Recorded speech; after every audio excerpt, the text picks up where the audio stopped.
വഞ്ചിയൂരിൽ junior അഭിഭാഷക ശ്യാമിലിയെ ക്രൂരമായി മർദ്ദിച്ച സീനിയർ അഭിഭാഷകൻ ബെയിലിൻ ദാസിന് ഇന്നലെ കോടതി ജാമ്യം അനുവദിച്ചിരുന്നു.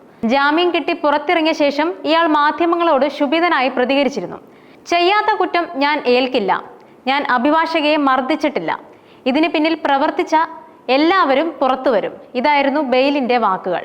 എന്നാൽ പോലീസിനോട് ശ്യാമിലിയെ മർദ്ദിച്ചിരുന്നു എന്നാണ് ബെയിലിൻ മൊഴി നൽകിയിരുന്നത്. എന്നാൽ തന്നെ മർദ്ദിച്ചതിന്റെ കാരണം കൃത്യമായി അറിയില്ലെന്നും പ്രതി തന്നെ മുമ്പും മർദ്ദിച്ചിട്ടുള്ളതായും ശ്യാമിലി വെളിപ്പെടുത്തിയിരുന്നു. ദേഷ്യം വന്നാൽ ജൂനിയർ അഭിഭാഷകരുടെ മുഖത്ത് ഫയൽ വലിച്ചെറിയും. ബെയിലിന്റെ കീഴിൽ ആരും 3 മാസം തികച്ച് പ്രാക്ടീസിന് നിൽക്കില്ലെന്നും ശ്യാമിലി മാധ്യമങ്ങളോട് പറഞ്ഞിരുന്നു. ഇപ്പോഴിതാ ഇരുവരുടെയും സഹപ്രവർത്തകനും സംഭവത്തിന്റെ ദൃക്സാക്ഷിയുമായ അഡ്വക്കേറ്റ് ദീപക് സനൽ സാമൂഹ്യ മാധ്യമത്തിൽ പോസ്റ്റ് ചെയ്തിരിക്കുന്ന ഒരു വീഡിയോ വൈറലാവുകയാണ്. സംഭവത്തെക്കുറിച്ചാണ് അദ്ദേഹം വീഡിയോയിലൂടെ പങ്കുവയ്ക്കുന്നത്. ദീപക് സനലിന്റെ വാക്കുകൾ ഇങ്ങനെയായിരുന്നു: ജൂനിയർ അഭിഭാഷകയെ സീനിയർ അഭിഭാഷകൻ മർദ്ദിച്ച വാർത്ത കുറച്ച് ദിവസമായി കേൾക്കുകയാണല്ലോ. എന്റെ ഓഫീസിന് തൊട്ടടുത്താണ് ഈ സംഭവം നടക്കുന്നത്. 3 വർഷമായി ശ്യാമിലി ബെയിലിന്റെ കീഴിൽ ജോലി ചെയ്യുകയാണ്. ശ്യാമിലി അത്രയും കംഫർട്ട് ആയതുകൊണ്ടാണ് 3 വർഷം ഒരു ഓഫീസിൽ ജോലി ചെയ്തതെന്ന് ഞാൻ വിശ്വസിക്കുന്നു. ജൂനിയർ അഭിഭാഷക ശ്യാമിലി വിവാഹം കഴിക്കുകയും തുടർന്ന് ഗർഭിണിയാവുകയും ചെയ്തപ്പോൾ 6 മാസത്തെ ലീവ് എടുത്തു പോയി. ഈ സമയത്ത് അവരുടെ സ്ഥാനത്ത് മറ്റൊരു ജൂനിയറെ നിയമിക്കുകയും ചെയ്തു.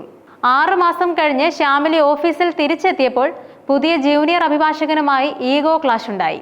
ജൂനിയർ അഭിഭാഷകർ തമ്മിലുണ്ടായ തർക്കത്തെ തുടർന്ന് ബെയിലിൻ ശ്യാമിലിയോട് ഓഫീസിൽ നാളെ മുതൽ വരണ്ട എന്ന് ആവശ്യപ്പെട്ടു. പക്ഷെ അന്ന് രാത്രി തന്നെ ബെയിലിൻ ശ്യാമിലിയെ വിളിച്ച് നാളെ മുതൽ ഓഫീസിൽ വരാൻ ആവശ്യപ്പെടുകയും ഉണ്ടായി. എന്നാൽ ശ്യാമിലി പിറ്റേ ദിവസം ഓഫീസിലെത്തിയത് ജോലി ചെയ്യാനായിരുന്നില്ല. തന്നെ പറഞ്ഞു വിട്ടതിന്റെ കാരണം ബെയിലിൻ പറയണമെന്ന് ആവശ്യപ്പെട്ടായിരുന്നു. ശ്യാമിലി ബെയിലിന്റെ ചാംബറിലേക്ക് പോവുകയും ബെയിലിനെ തടഞ്ഞിട്ട് എനിക്ക് പറയാനുള്ളത് കേട്ടിട്ട് പോയാൽ മതിയെന്നും പറഞ്ഞു. എനിക്ക് പറയാനുള്ളത് നീ കേട്ടിട്ട് പോയാൽ മതിയെന്ന് ശ്യാമിലി ഒച്ചത്തിൽ പറഞ്ഞു. നീ ആരെയാ എടാ പോടാ എന്ന് വിളിക്കുന്നതെന്ന് ചോദിച്ച് ബെയിലിനും ചൂടായി. ആ സമയത്ത് ഈ കുട്ടി ഒരു വലിയ തെറി വിളിക്കുകയും ഉണ്ടായി. തന്റെ സ്റ്റാഫിന്റെയും ജൂനിയേഴ്സിന്റെയും മുന്നിൽ വെച്ച് ശ്യാമിലി തെറി വിളിച്ചപ്പോൾ ബെയിലിന്റെ ടെമ്പർ തെറ്റി. അങ്ങനെ ബെയിലിൻ ശ്യാമിലിയെ തല്ലുകയായിരുന്നു.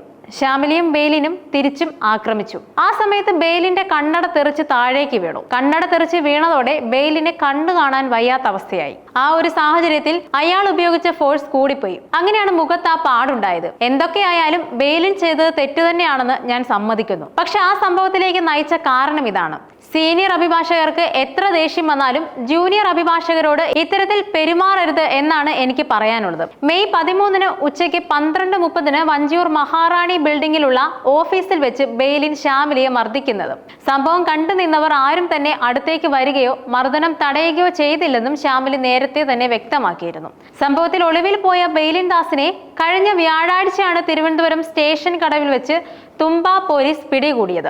ശേഷം ബെയിലിനെ 14 ദിവസത്തേക്ക് റിമാൻഡ് ചെയ്യുകയായിരുന്നു. പോലീസ് ഹാജരാക്കിയ അന്വേഷണ പുരോഗതി റിപ്പോർട്ട് പരിഗണിച്ച ശേഷം റിമാൻഡിലായി 4ാം ദിവസമാണ് കോടതി ബെയിലിന് ജാമ്യം നൽകിയിരിക്കുന്നത്.